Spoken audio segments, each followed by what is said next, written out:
The broadcast is now starting. All attendees are in listen-only mode. Hello, everyone, and thank you for joining us today. You've logged on to the Nelson Labs webinar, Reprocessing Rethought, an open forum discussion on novel decontamination methods for reusable medical devices.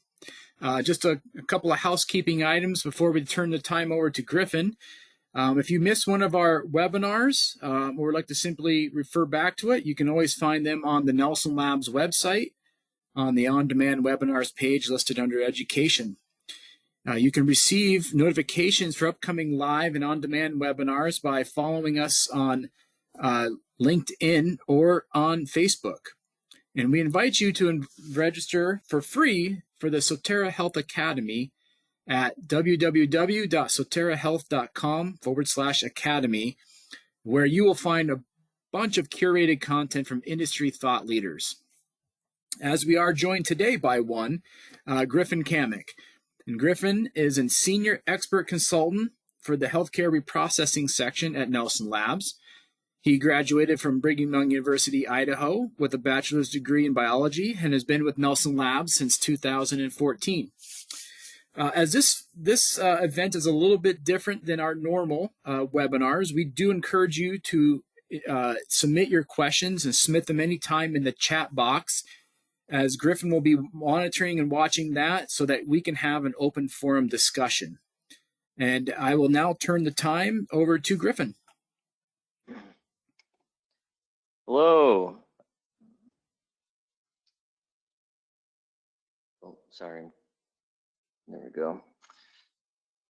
Hello, everyone. Thanks for joining today. I'm very excited to have this discussion and kind of give this presentation. As Mike said, this is a little bit of a different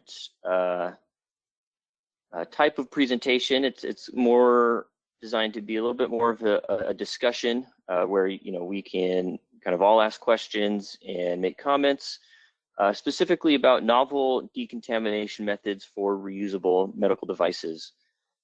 Over the last 10 to 15 years, there have been a lot of advancements in medical, with reusable medical devices, and as such, the importance of effective decontamination methods has increased in tandem with those advanced reusable medical devices.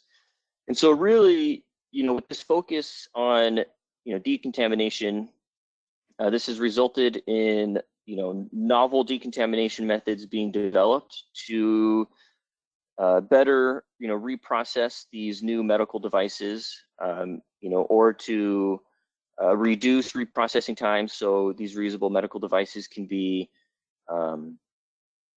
used more frequently between patients. And then additionally, these novel decontamination methods have also ideally helped to reduce the use of harsh chemicals, whether it's, bad for, harsh chemicals for the environment, or even for patients to help kind of reduce and mitigate any risk associated with that.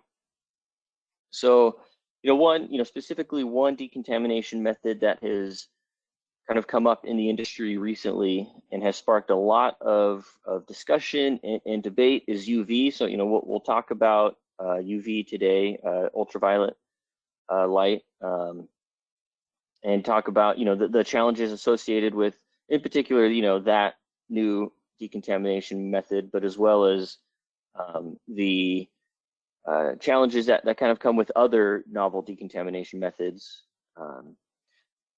And so again, the intent is for this to be an open discussion. So I invite you to, at any moment in the chat, send a question or send a comment. I'll do my best to answer as many questions as possible and get to all the comments, or get to as many comments as possible. But really, ask your questions again, about it can be about UV specifically, or about really any novel decontamination method that you may be working towards, or that you have questions about, and I can kind of help answer those in relation to kind of how to validate them and had to use them for reusable medical devices. So to kind of get started, I wanted to kind of review kind of what is a reusable medical device. This is a device that is intended for repeated use on multiple patients with appropriate decontamination and other processing between uses. So these can be invasive devices or non-invasive devices, and even in some cases non-patient contacting devices like what we have listed here. So that's kind of just a brief definition of a reusable medical device. So again, we're talking about decontamination methods for these sorts of devices. Now, again, as just a quick review, the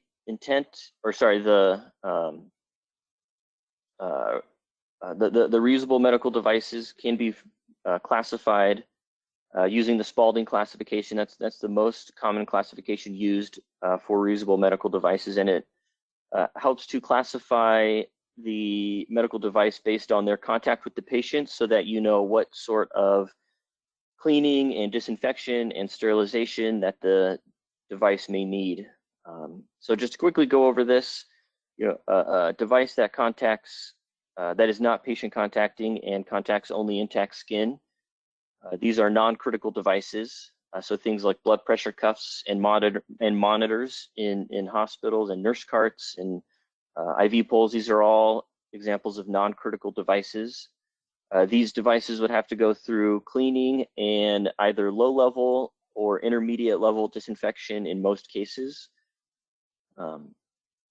Then the next classification are those devices that come in contact with mucous membranes or non-intact skin. These are those semi-critical devices, so things like endoscopes and speculums, things that are a bit more invasive. They require a cleaning procedure and at least a high-level disinfection procedure.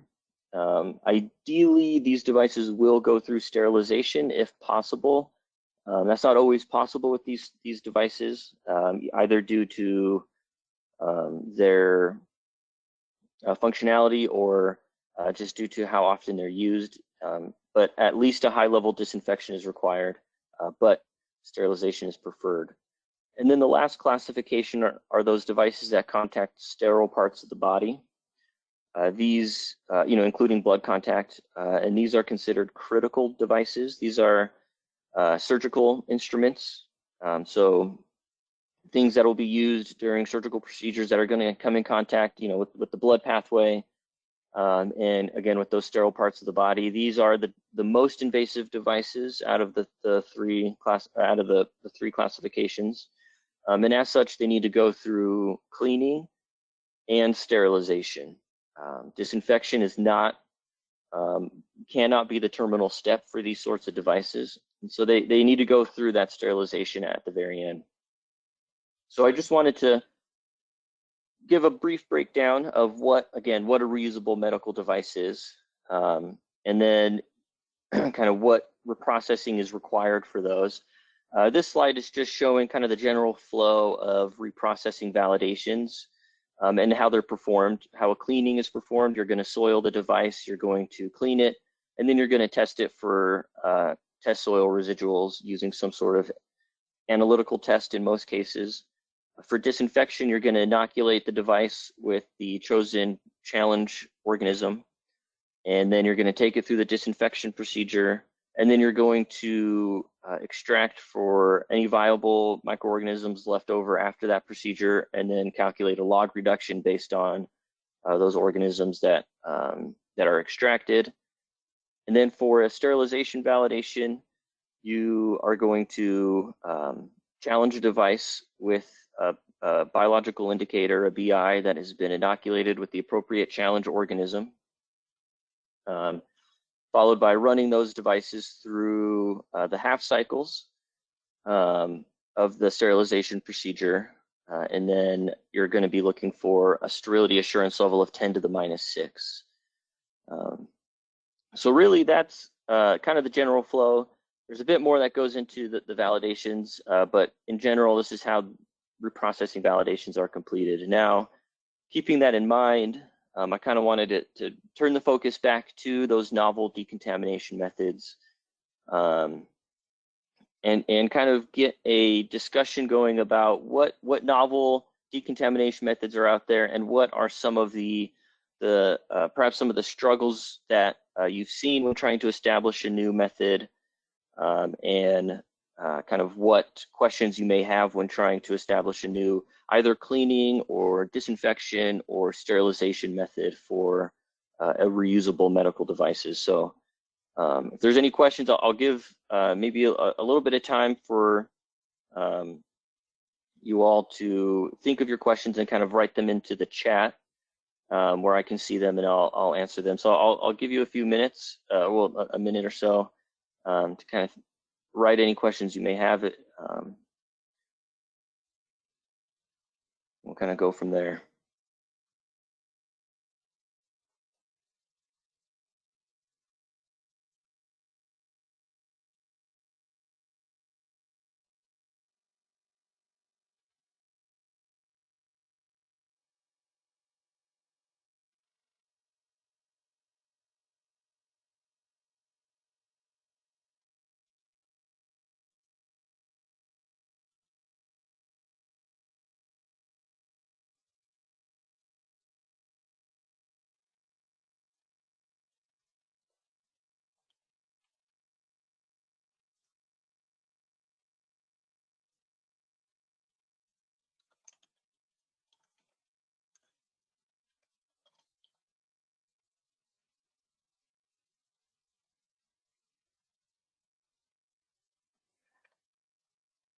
Well, I'm not seeing, yeah, so again, feel free to, in the chat on the platform, you should be able to type in your questions there that will then be, we'll be able to see. I guess to get started out there, I mean, I guess just, in a general approach, what are some novel decontamination methods you've seen? As I mentioned, UV, ultraviolet light is a really big one out there, and there have been some studies and some products have demonstrated that UV can be an effective surface disinfectant, and even in some cases maybe surface disinfectant for non-critical devices, and in some cases an effective surface disinfectant for semi-critical medical devices as well. But yeah, what are some other ones out there? So we do have a question as, do we expect UV to replace more common methods or act as an addition to current methods? And that is a great question. So again, do we expect UV to replace more common methods or act as an addition to current methods? I think there is an expectation out there that UV will replace some methods.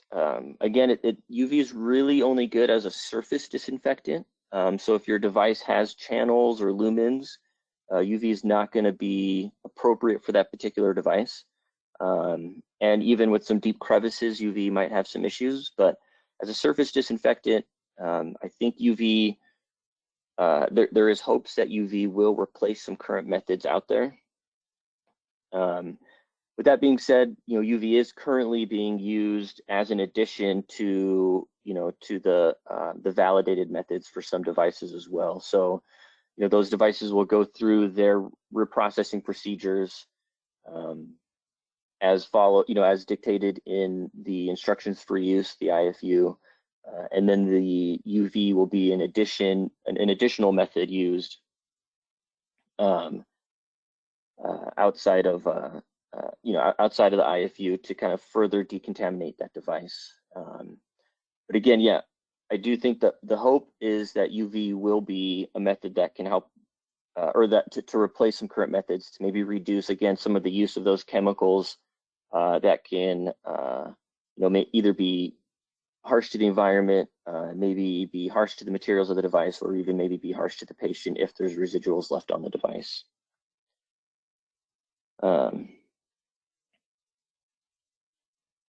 So We do have another question. So again, in particular to UV. So in this, the question we have is, in UV disinfection, are the same test approaches followed? Organisms, etc. And that is a great question. UV, for the most part, it is the same test approach. When you're looking to disinfect or decontaminate your device using UV, you will use a similar approach that you would for disinfection. So you would inoculate the device with the selected challenge bacteria, the challenge organisms, take it through the UV procedure, and then you'll extract the device and look for a specific log reduction based on what level of disinfection you're trying to achieve. Right now, UV is not necessarily labeled as either a low, intermediate, or high level disinfection. So whatever disinfection level you're trying to achieve will be based on what organisms you choose for the testing. And that's kind of the other struggle that we see with UV disinfection right now, is that there's no set list of microorganisms out there to be used for UV for UV disinfection validations. And that kind of goes with any novel decontamination method that is not chemical based, that is maybe it's a different method outside of using a chemical. You're gonna have a struggle trying to determine what organisms to evaluate during that disinfection validation. When it comes to selecting your organisms for your device, for the validation, when it comes to chemical disinfections and even some physical disinfections and sterilization methods, really you're going to turn to Annex F in AAMI TIR 12, where it gives you kind of a list of the most resistant to least resistant organisms and what level of either sterilization or disinfection you're going to use, what organisms you're going to use for what level of either sterilization or disinfection. This is kind of an interpretation of the table in Annex F, and a little bit more of a, this reads a little bit easier than the table. And so, when it comes to physical sterilization methods and chemical sterilization methods, you're going to be looking at bacterial spores. For chemical high-level disinfection, you're going to be looking at using Mycobacterium species for your validation. And then for intermediate level disinfection and low-level disinfection, you're going to be looking at using vegetative bacteria, and in some cases a Mycobacterium species as well. But again, this is established for chemical disinfections and physical disinfections and physical sterilization methods. And this sort of information does not necessarily exist for UV at the moment. So when selecting your organisms for UV, if you're trying to establish a high-level disinfection or an intermediate level disinfection, then you're going to have to evaluate a lot of different microorganisms out there and establish a most resistant organism, or an MRO, and try to figure out what is the most resistant organism to your process, and then from there try to select what organisms you want to use for either high-level disinfection or intermediate level disinfection. And that's kind of the struggle out there, is that there's really just no clear defined organisms to use. And so if you're trying to claim a certain level of disinfection, then that work is good. You're going to have to put in that work to determine what is the most resistant organisms, or what organisms are resistant to UV, or even to whatever novel decontamination method you're trying to use. There is some literature out there that does suggest that maybe gram-positive bacteria are more resistant to UV, but there's not necessarily a lot of data or a lot of information that kind of dictates what organisms to use for your disinfection validation.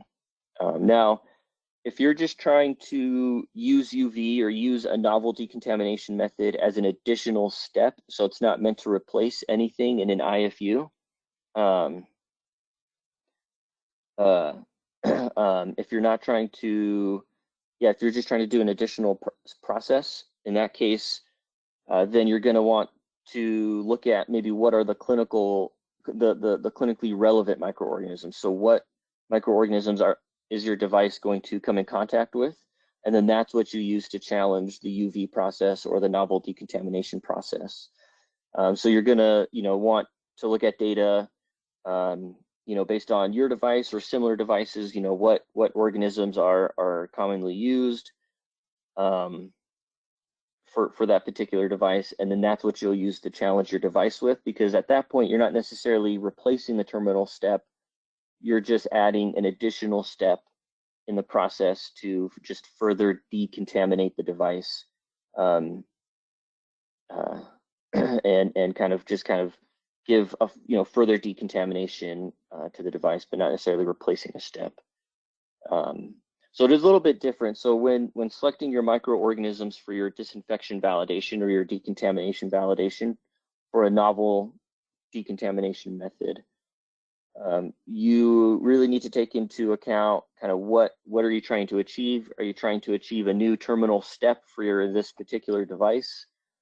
If yes, then you're going to have to do research and do testing to establish, to get an idea of what organisms are resistant to the process.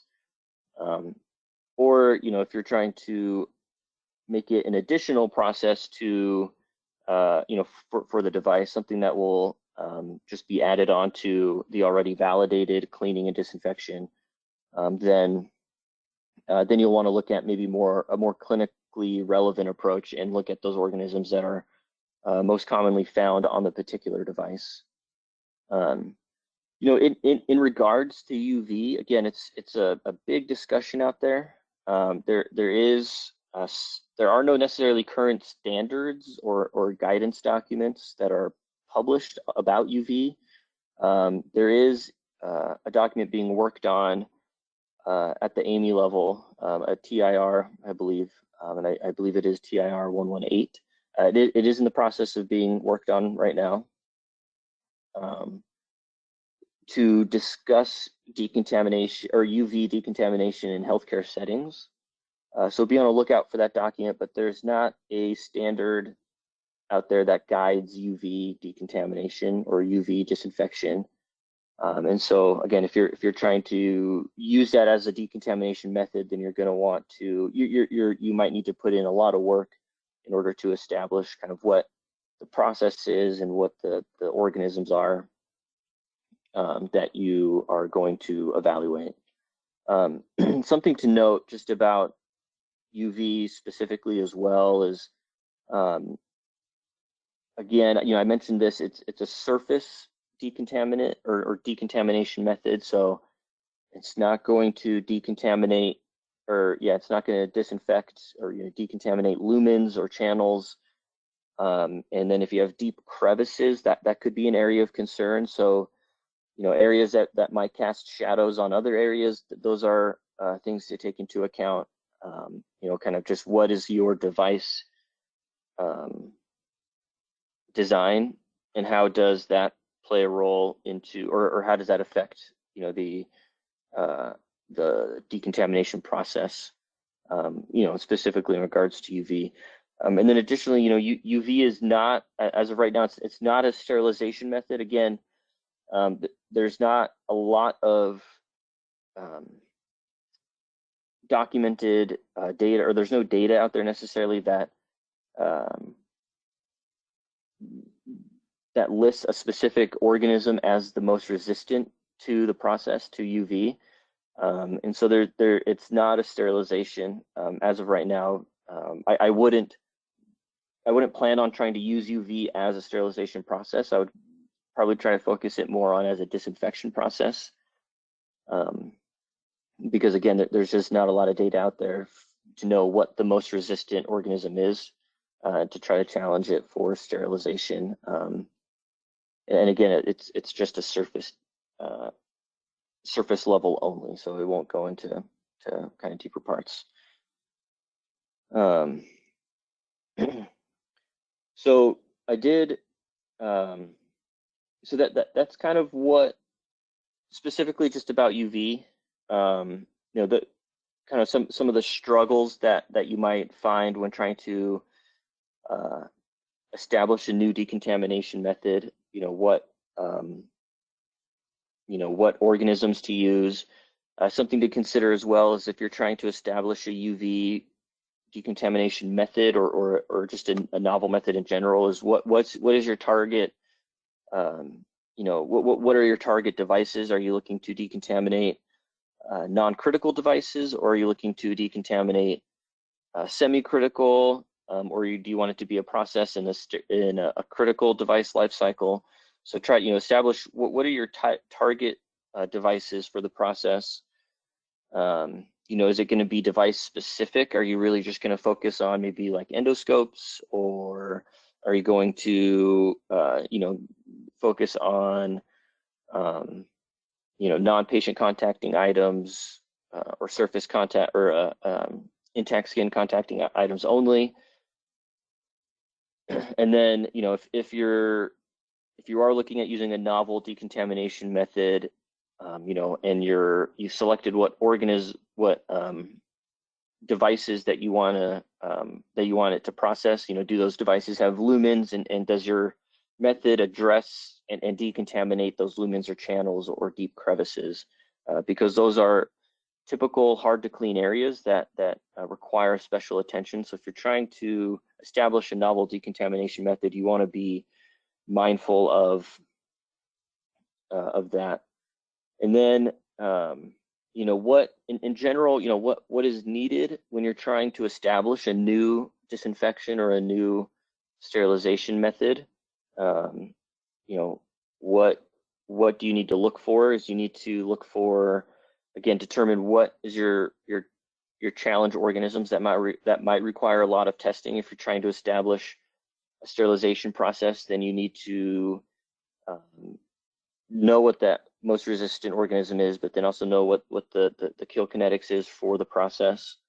If you're trying to establish a sterilization method, a new sterilization method, you want to know what sterile barriers are available for your process. So after the sterilization method or process, how will the device remain sterile? Will it be wrapped? Will it be pouched? Does it need a special kind of pouch? Things like that. And then you also want to look at what materials are going to be compatible with your new decontamination method, to know what devices can be processed in your method. Can your method decontaminate, sterilize or disinfect or clean, devices with electronics or metals or plastics, things like that. And then in particular, are there any residuals left over from your device? From the process. So are there residuals left on the device at the end of the decontamination process that may impact the patient, or even may impact just the functionality of the device down the road? Those are just some key things to keep in mind when you're establishing a new decontamination method. So that we're coming up on time, to about 11:30. So I just wanted to just say thank you to everyone who's joined today. I appreciate the questions that were sent. If you have any more questions just about decontamination methods, novel decontamination methods, even current decontamination methods, don't hesitate to reach out. Let me know if you have any questions. I apologize for my wife walking into the camera view. And again, if you have any questions, don't hesitate to reach out. I'll turn the time over to Mike to close us out. Thanks, Griffin, and thank you for your great insights on this topic that always has lots of questions. Thank you, viewer, for attending this session. We hope that you found this to be a valuable experience, and please tune in next time we have one of our reprocessing rethoughts. We wish that you have a great day. Thank you.